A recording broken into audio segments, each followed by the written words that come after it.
Charles joined the paper in 1994 as the graphics editor and quickly became the paper's graphics director, a position he held for 9 years.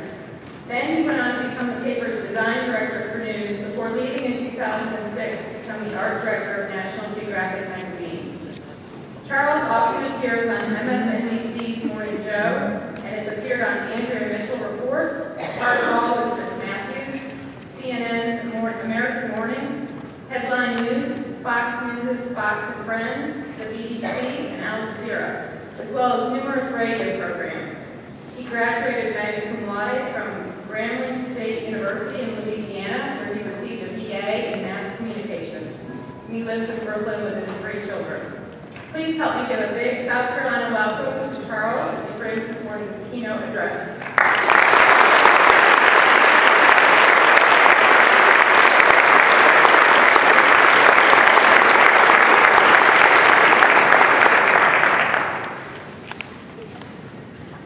Good morning. Good morning. Thank you, Molly, for that introduction. I'm doing something that, two things that I do. First, morning speeches. I'm always repeating the speech. And I'm hoping that nobody talking this room because I'm not even really awake. So I'm doing my best to make it. The other thing is that I try not to talk to people who are in the field doing something that I want to do, because it always feels like you're preaching to the choir, or more specifically, it feels like you're a new preacher preaching to a very good choir. You always run the risk of telling them something that they know much more intimately than you know. But this is my job this morning. I'm here to talk to you about teen pregnancy, so get ready, choir, to about preaching. I want to focus on 3 areas that I find very interesting, I think are very important,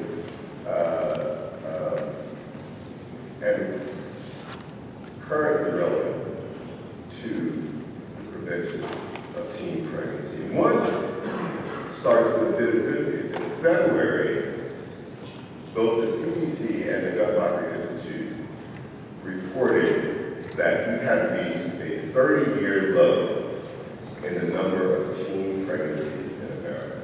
And that is recognition that we should all be.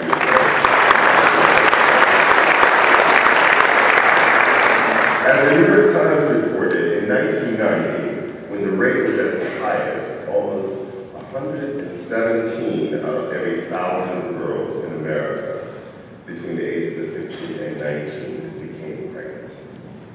In 2008, only about 67 did.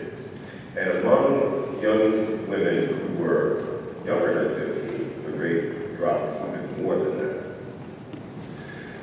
According to both the CDC and the Guttmacher Institute, this is directly attributable to improved use by teen girls of what they call highly effective contraceptives.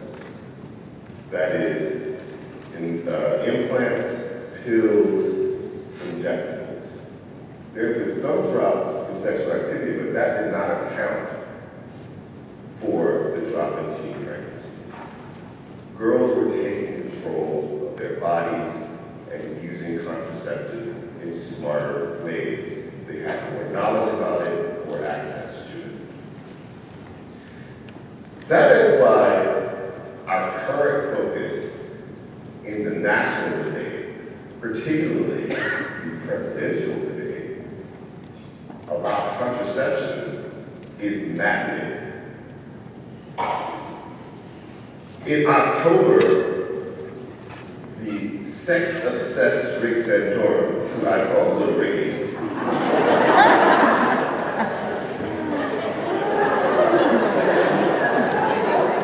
said that he was going to start talking about the dangers of contraception in this country. And oh boy, did he talk about it. And that's Rick Santorum back there.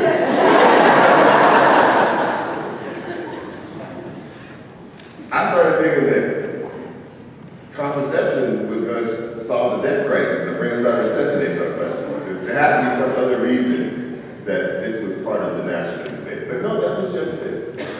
It was a punishment for women for not being good shepherds of sex. You were going to have sex. You were going to have to suffer the consequences. That meant that you got pregnant. You were going to get pregnant. That meant that you had to carry a child to term. That meant that you had to carry a child to term. You had to determine not to have sex. Contraception should not be part of that equation. It was an extreme position. The problem was that it just wasn't Rick talking about it. It was the entire Republican field started to talk about this issue of restricting contraception. In February, Mitt Romney, who is now the Republican nominee for president of the United States, was asked whether or not he supported the Blunt Amendment. Now, the Blunt Amendment is named after Roy Blunt. He's a Republican from Missouri. And what it would do would dramatically cut back on the contraception rule from the Obama administration as part of what they call Obamacare. What it would do, what it would have done if it had passed, which it didn't, was to allow not just religious institutions to have an exception from the contraception rule, but any employer could say, I object and I don't want to cover contraception. Now first, Mitt Romney says, I don't want to get into that. I think his words were, I'm not going there. But you know Mitt Romney, it only takes a day or two.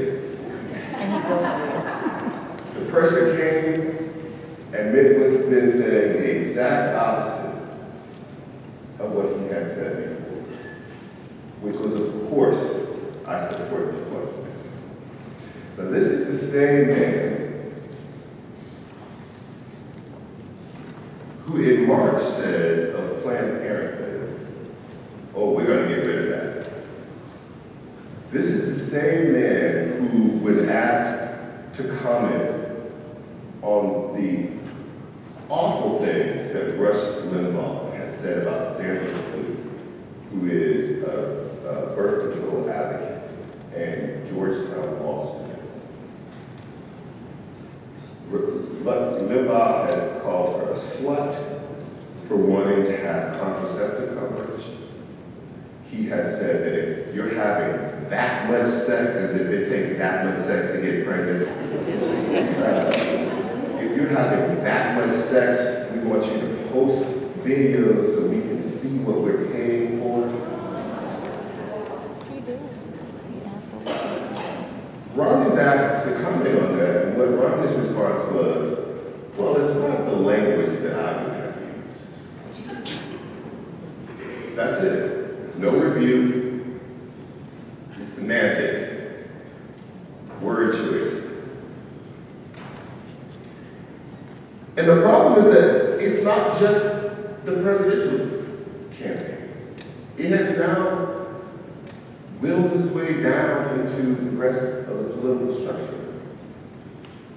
All of the Republican establishment now says that the Obama administration is waging a war on religion in part because they want to expand the use of the availability of contraception. Democrats have countered that Republicans are waging a war on women because they want to restrict, in part, the access of women to contraception. It even gets to the point where politics overlaps with religion. This year, in May, 46 Roman Catholic groups filed suit against the Obama administration, suing them in part over the issue of what they were saying being forced to cover contraception.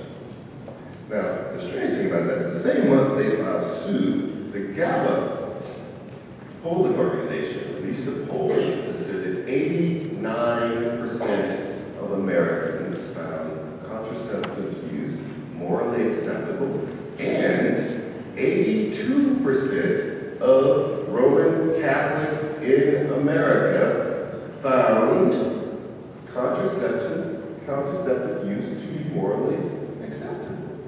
And I don't know what's happening between the pew and the pulpit in the Catholic Church, but there's a screen up there, something.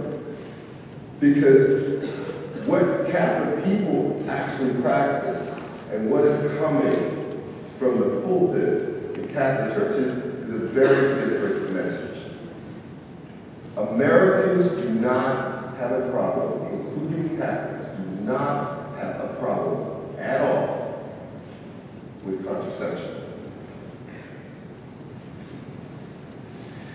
Let's be clear about something. Unlike what Little Ricky says, contraception is not a danger in there.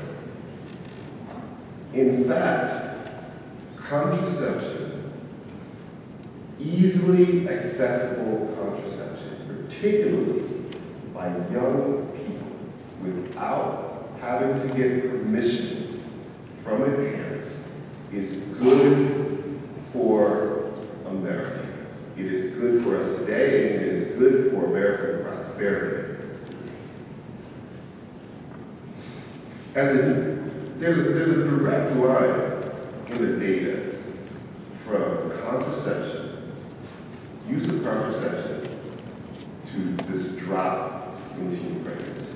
As the New York Times reported on its Motherlode blog in May, in 5 states where teenagers were the most likely to report the use of birth control pills when they last had sex, that's New Hampshire, Maine, Wisconsin, Montana, and Alaska, birth rates to teens were around, and in 3 cases, below the national average.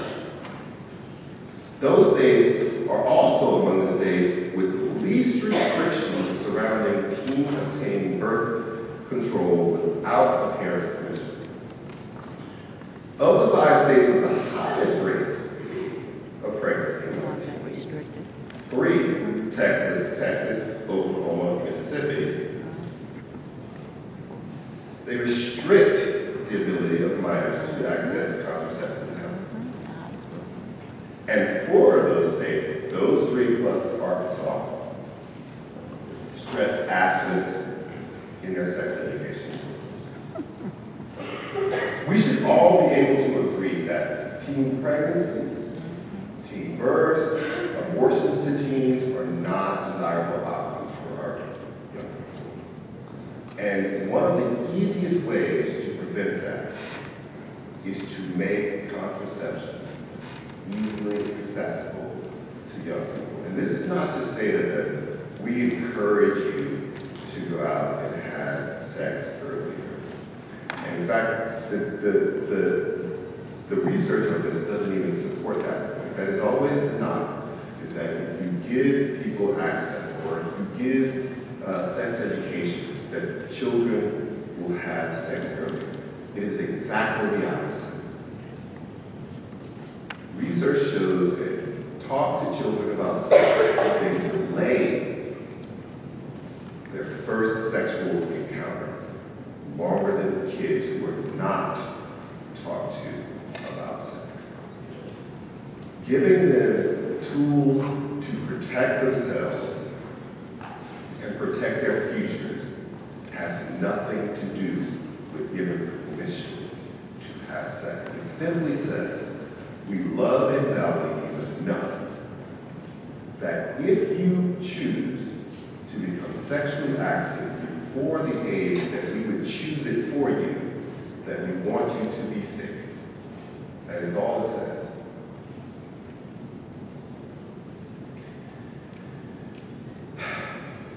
As it stands, America is among the highest for teen births and teen abortions for wealthy countries in the entire world.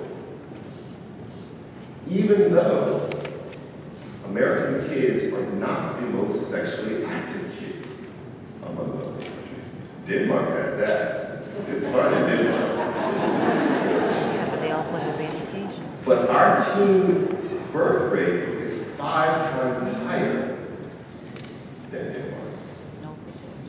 There's a huge disconnect that's happening here. And this is part of our national shame, a failure of our puritanical society to accept and deal with some basic facts. Many teens have sex. I know that's not news to anybody in this room, but it's a fact.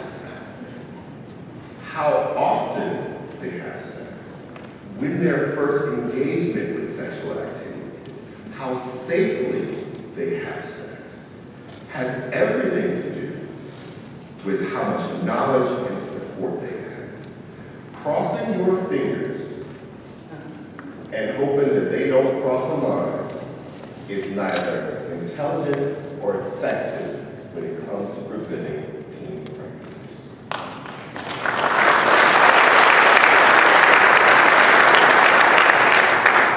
Now that leads me to the next part of what I'm talking about, which is empowering parents. Teens consistently say that parents are the most important element when it comes to their decisions about sex. They are more important than peers, they're more important than pop culture, they're more important than teachers, everything. In fact, teens keep saying that they want their parents to talk to them more about sex. But too often parents, and particularly parents of at-risk teens, feel ill-equipped to have a conversation with their kids. They feel that pop culture has got them in front of them. They feel that they should abdicate this responsibility to schools or to religious institutions. They feel that they can use fear in place of knowledge. None of this is done. They assume that children will get information that they need from somewhere else, and they will. But it won't be all of the information, and most likely won't be the best information.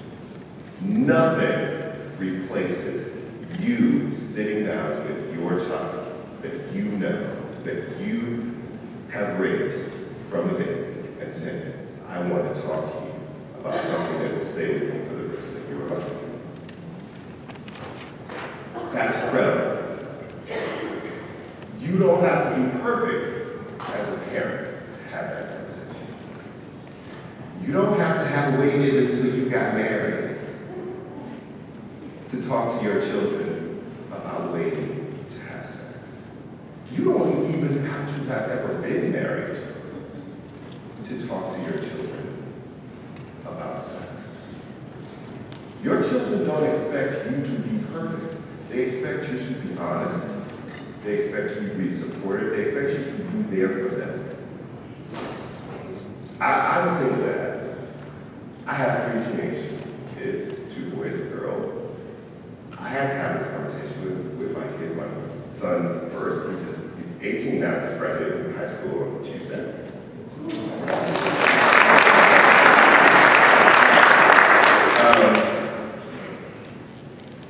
And I was nervous about this kind of conversation too, but we did it in middle school. We first went to middle school. And what I found was there's this amazing resource out there called the internet. They have pictures, they have videos, you can point to things, you don't have to say as much as you used to have to say. That's funny. And it allows you to tailor a conversation to your own kind of belief system. You can tailor it to your religious beliefs, you can tailor it to your moral beliefs. I broke it down into 3 sections. This is what your body does. This is how it performs. Your body is basically meant to sustain itself and procreate. Those are 2 major functions. And this is how it does that. And these are the second part, these are the implications of sex. These are the things that can go wrong. The thing that can go right is that you do sustain yourself and you do procreate with someone that you love and want to raise a child. Some of the things that can go wrong is that you can have an unintended pregnancy. There can be disease, all the things that can go wrong. Here they are. And some very scary pictures on the internet too. And then I included, this is what our faith tradition says about sex. So I think that the more information you give kids, the better they can make decisions for themselves. And the more they supported they feel, the better off they are. They don't feel like they're sneaking around. The last thing I did was show them what a condom was. Without flinching, no giggling, no nothing. Pull it out of the container, this is what it looks like. Here's a whole handful of them. I'm dumping them in your underwear drawer. I'm never gonna check that drawer. And I'm gonna keep dumping them in there. I did go back and check that drawer this week.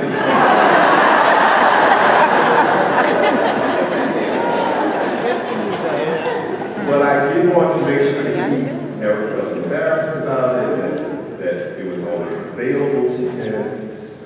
What you have in a lot of jurisdictions is not only is the 15, 16, 17-year-old almost never going to go into the drugstore to that counter, that crazy counter where all the condoms are, and the pharmacist is staring down and she pick it up and go. They're never going to do it. So I had to make it available to him in a way that he would never put it out. And in some jurisdictions, they put it behind the pharmacist's counter, so the child would have to ask, oh, I want the red ones that taste like strawberry, like whatever it is. That's what we're at, right? So we're creating a situation where the children, even if they have the knowledge, want to be safe, would not engage in healthy and safe activities when it came to sex. So I wanted to get a look at that. If I had waited or thought that I had to be perfect in order to have a conversation with my kids about sex, I would never have had that conversation.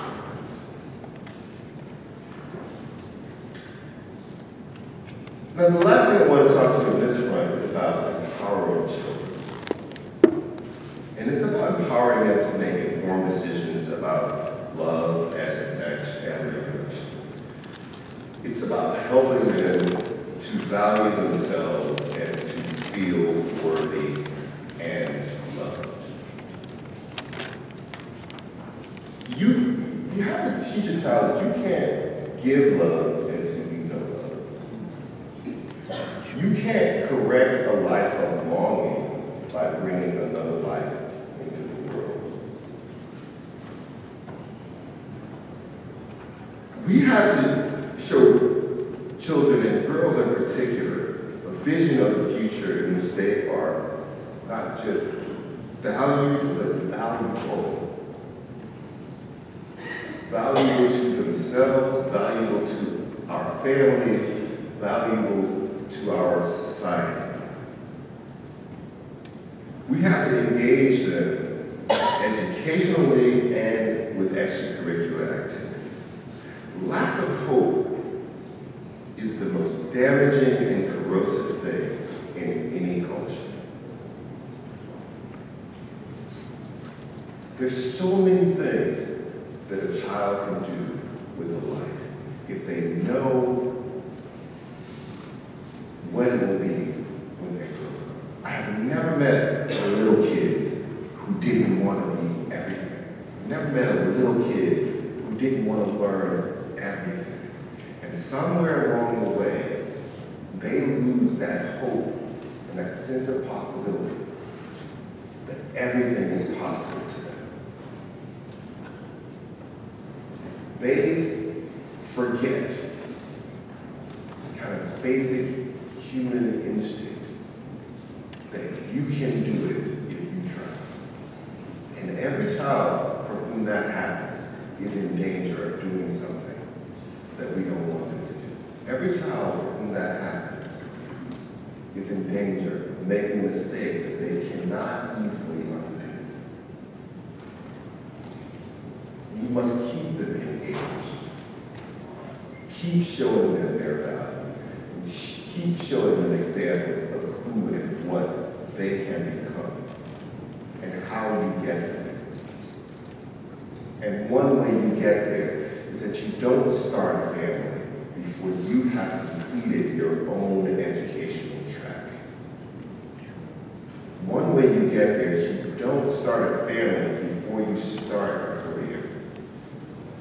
One way you get there is you start to become who you are meant to be before you bring another person into this world.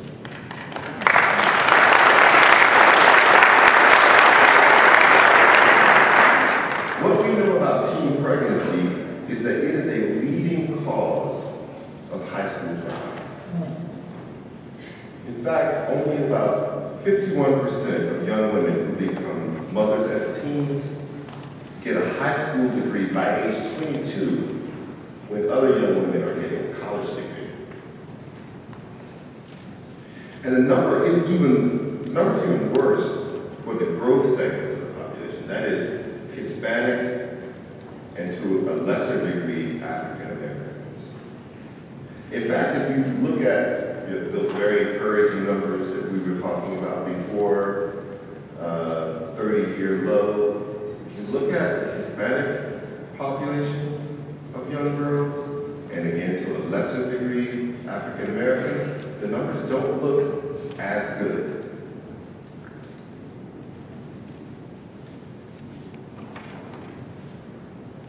This leads me to what is my final point here, which is, why does this matter? And on some level, that's easy to answer. It matters to those particular child. It matters on this very intimate level, right? To that child. It matters to the child that child may have. But it's much bigger than that. It matters to us as a country. This is not just about that individual child being pregnant. This is about our global competitiveness as a country. This is about America. There was a book recently written by people at Gallup, and it outlines what they call the coming jobs war. They looked at the 5 billion people on the planet who are over 15. These are what they call working-age population people on the planet. Of those 5 billion people, 3 billion of those people either had or said that they wanted a full-time job. Here's a problem. There are only 1.2 billion full-time jobs on the planet, and that number keeps shrinking.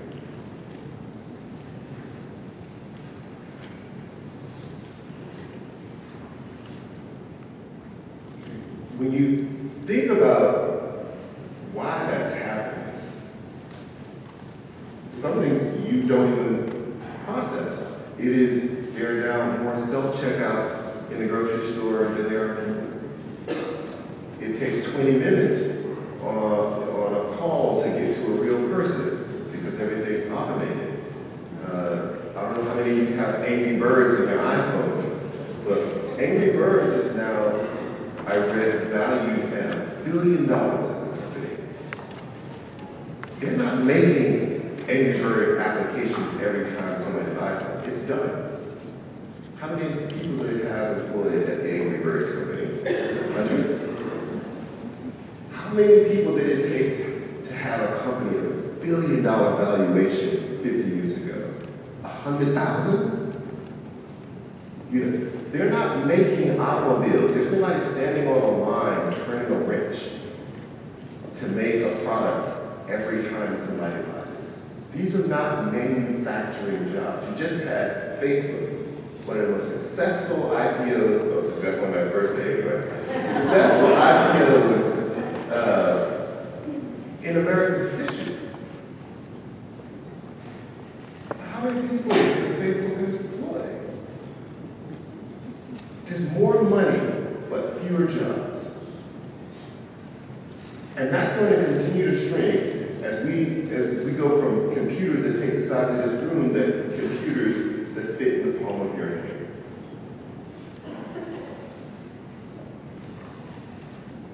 The good jobs will be in what they call STEM work: science, technology, engineering, mathematics. The poorly paid jobs, we'll have plenty of those. You can't outsource somebody cutting your grass. Nobody can feed your grandmother tapioca from India.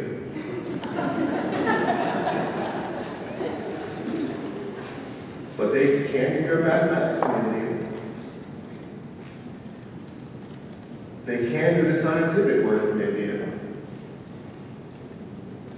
So when you look at those numbers of dropouts, you have to think of every one of those young girls and say, what would be the difference for America and American competitiveness if every one of those young girls who drops out of school had stayed in school and finished their high school degrees on time and going to college, maybe even got a postgraduate degree. Maybe if they had become scientists, engineers, mathematicians, maybe they would be inventing the next Angry Birds. Because that's what it's going to require. When you hear this kind of cliche coming out of Washington that we have to innovate our way out of this problem, they're not lying. You're going to have to create thousands of Facebooks for everybody to have a job in America 30 years from now. You're going to have to create thousands of Angry Birds and applications for everybody to have a job 30 years from now. We can listen to presidential politicians say, oh, I know how to create jobs. Well, unless you're shrinking the world population, we're still competing with people halfway around the globe for those jobs. The only jobs that we can have here in America that we are sure cannot be outsourced are certain jobs. All of that's lip service about who's going to create the most jobs. There's a shrinking pool of jobs. We need smart young people to create opportunities for themselves and then create opportunities for others. We can't lose those young people because they happen to have made a mistake as a teenager, searching for love, gotten pregnant, and dropped out of school. Look at this another way. There are about 311 million people in America. Look at our biggest global competitors. You can't look at Europe and think it's falling apart, right? You look at our biggest global competitors, India, China. Look at China. They have 1.3 billion people. They have a one-child policy, which means that for many of their families, there are two parents focusing all their attention on one kid, pushing them as hard as they can, pouring all of their resources into one child. That's not America. We have one parent in many cases trying to deal with more than one child, stretching resources instead of focusing resources. So you have this huge disparity in kind of cultures. You also have this huge disparity in numbers. So we have 300 million children. They had 1.3 billion. We have 300 million people. They have 1.3 billion people.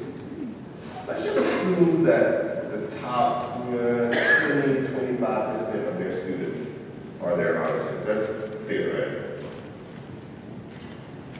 That means that China has more honor students than we have students.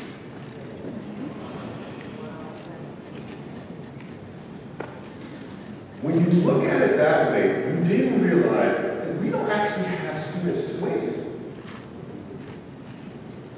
We don't have students that we can afford to lose out of the educational pipeline. Every one of our students, period, our worst student, is competing for a job with one of their other students.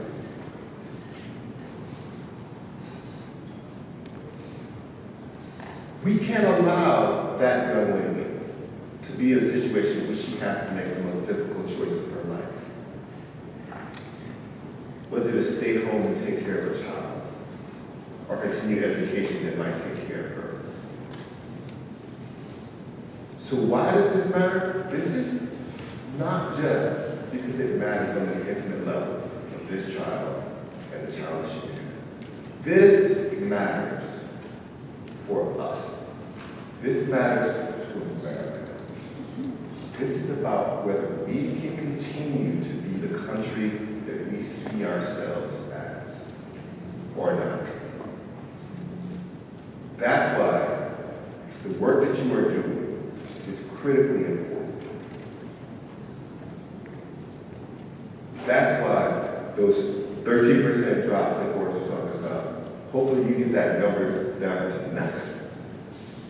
Hopefully we don't start families until those young ladies have finished their educational tracks and can compete with China's other students.